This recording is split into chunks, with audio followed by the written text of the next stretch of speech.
If you're looking to haul your family around, you're probably looking at a new SUV. So, what is our top pick for 2024? Let's dive into that now. Yeah, let's take a look at our finalists. And I think what we've done in this category, like we've done in the others so far, is taken four options from a pretty wide range of vehicles that categorize as an SUV. Again, in no particular order, what we have is the Kia Telluride, the Subaru Crosstrek, we've got the Toyota Grand Highlander, and the Jeep Wrangler and Wrangler 4xe. Yep. Quite an interesting grouping of cars. Let's start on the low end of the price spectrum here and take a look at the Crosstrek.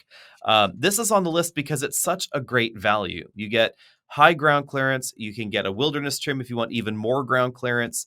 It is not the peppiest option in this segment. You don't get a lot of power there, but it will get out of its own way, and it's just a really great package as far as what you get for your dollar.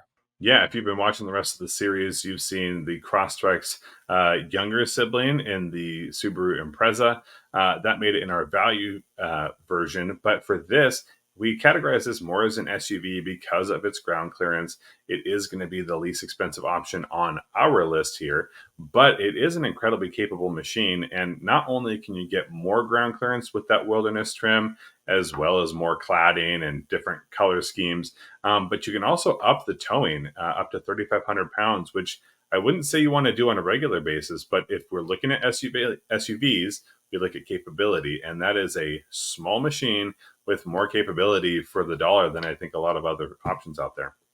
Indeed, yeah. And for me, the reason this didn't win the award in a way is because the Impreza is there and it is a few $1,000s less expensive, and you can get basically the same thing for a little bit less cash with a little bit less ground clearance. And I think that's okay, actually. So, Alex, next up, I think we should take a look at the Kia Telluride. Yeah, the Telluride has been one of my favorites for a while. It is not the newest entry in this segment, which I think is worth noting. It has been on sale for a while, but it has received some refreshes here and there. It received a relatively major refresh in 2023 with some interior and exterior styling changes, and then it received a tiny little bit of a tweak for 2024 because some customers were sad that the orange accent lights up front got deleted, so they actually brought those puppies back. But the Telluride, I think, really put Kia in front of people because with the Telluride, Kia finally was able to offer a vehicle that had seating for an honest to goodness family of 6 or 7. So if you Mm-hmm. have 5 or 6 people that are 6 feet tall, you can actually fit them in the Telluride with luggage behind. It's fantastic. Big cargo area. It is considerably roomier than the original Highlander, and it looked good. And I think that's why it pretty quickly started beating major nameplates in this segment in the sales wars. So it has been basically beating the Honda Pilot for a full year now. I don't think that the Pilot's going to be able to recover sales wise. And currently, it's the number 3 in this segment. It's actually beating Highlander in sales as well. But that mainly is because the Grand Highlander exists. So I would assume that by mid next year, mid 2024, Grand Highlander will be number 3, and then the Kia will fall back to 4th place. But still a pretty impressive showing, and I think just very well done, roomy vehicle with attractive looks. I think the Kia as a manufacturer has had a lot of growth and expansion into some different markets or some different segments. I mean, we saw something like the Kia Stinger, which nobody asked for, but people really enjoyed, and it was showing that they're willing to do something a little bit different. The Telluride came in to a somewhat competitive market, but also changed that a little bit. And I look at it as right between a full size crossover and a kind of standard size SUV, which is sort of the body on frame versus unibody debate. But we look at the Telluride, you are not having to get an enormous vehicle to get an enormous capability. And so it has the towing, it has the storage, it has the seating. It can be a little bit more efficient than some of its, big V6 or V8, I'd say domestic or American manufacturers, full-size SUV competitors. And I do think it really raised the level of some of the competition. You mentioned the Pilot, you mentioned the Highlander. We see the Grand Highlander, and like you said, that is likely a direct response to something like the Telluride doing well. I think it has stood up above its sibling in the Palisade. To my eye, it's a little bit more attractive. I'd rather pay the money for a Telluride. And so it's great to see that there are some continued improvements. I think it improves the segment, and I love good competition. So it's great to see that they've continued to build on what was already a strong entrant. Yep. And so the reason for me that it's not a winner, I would say, is that we still don't find a hybrid in the Telluride. A lot of folks had hoped that we would get a hybrid at some point. I don't know if it was never designed for a hybrid system. It's hard to really say. I would suspect that they just still can't build enough of them. So why add a hybrid to the mix and cause greater production drama? But I think it needs a hybrid. I would also say that the new two-screen dashboard layout is fantastic. But if you don't work your way up to at least the solid midpoint of the trim lineup, then you don't actually get two screens in the dash. You get one big screen for the infotainment system and one kind of a 1980s, 90s LED kind of display in the middle. That's not quite my cup of tea. I think it really, really would encourage shoppers to bump up to that next level to get the actual full LCD there. But now we should take a look at our next entry. Yeah, and I think, as you mentioned, the Telluride not having a hybrid, I think this is a great segue to the Jeep Wrangler and specifically the 4xe, because this is the hybrid, and specifically the plug-in hybrid, that has continued to surprise me personally.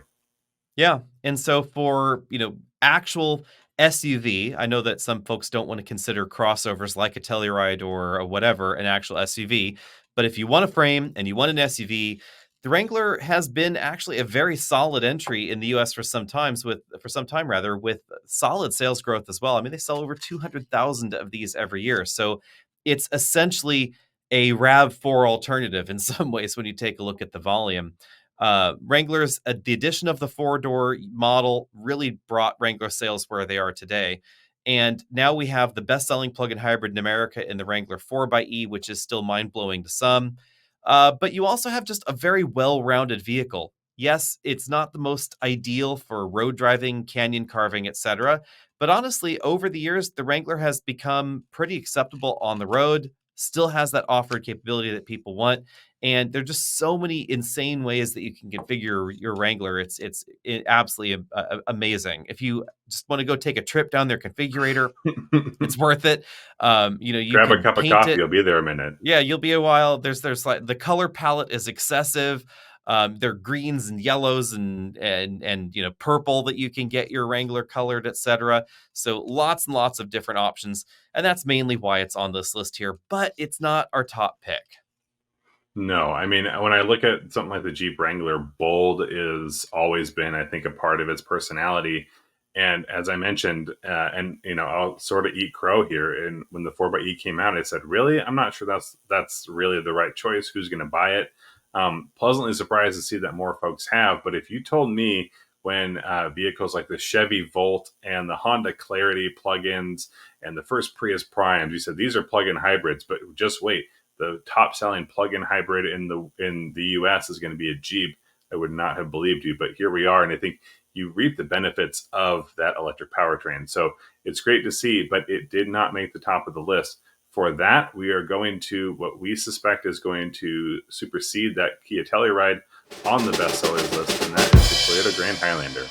Yep. I will say just one quick thing on the Jeep. We should have known though, because one of the best-selling powered children's toys has always been a Jeep Power Wheels, right? So we should have known.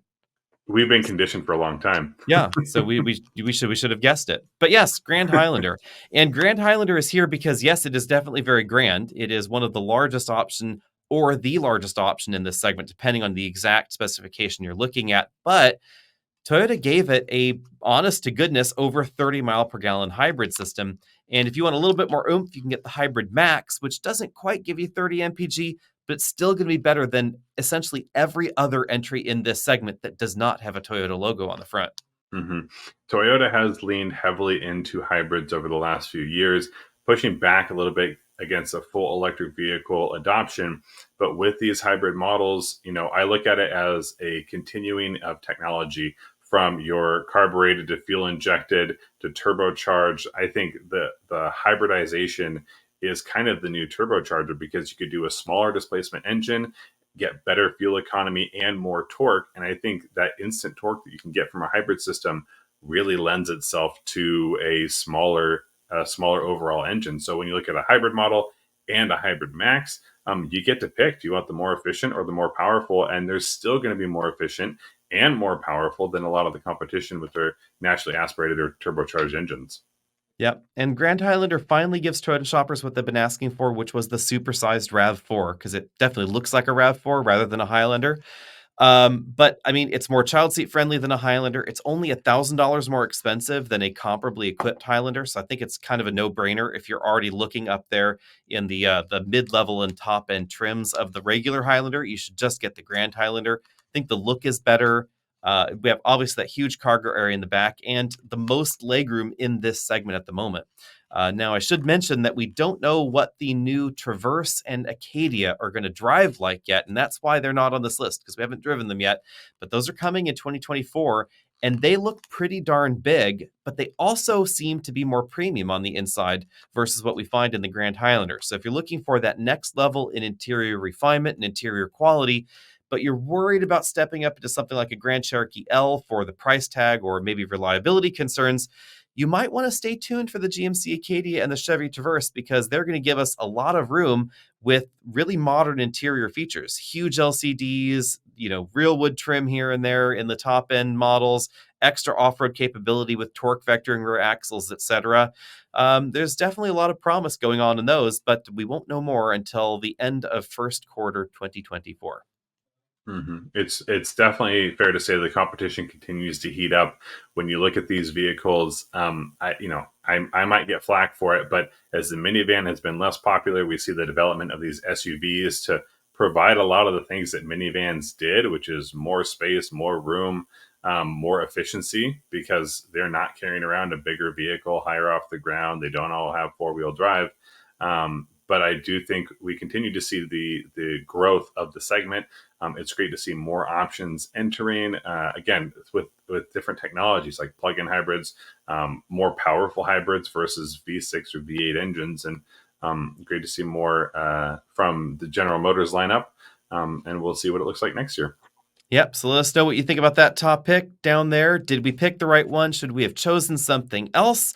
Let us know down there and stay tuned, because we will be driving these new competitors sometime in early 2024. See all of you next week.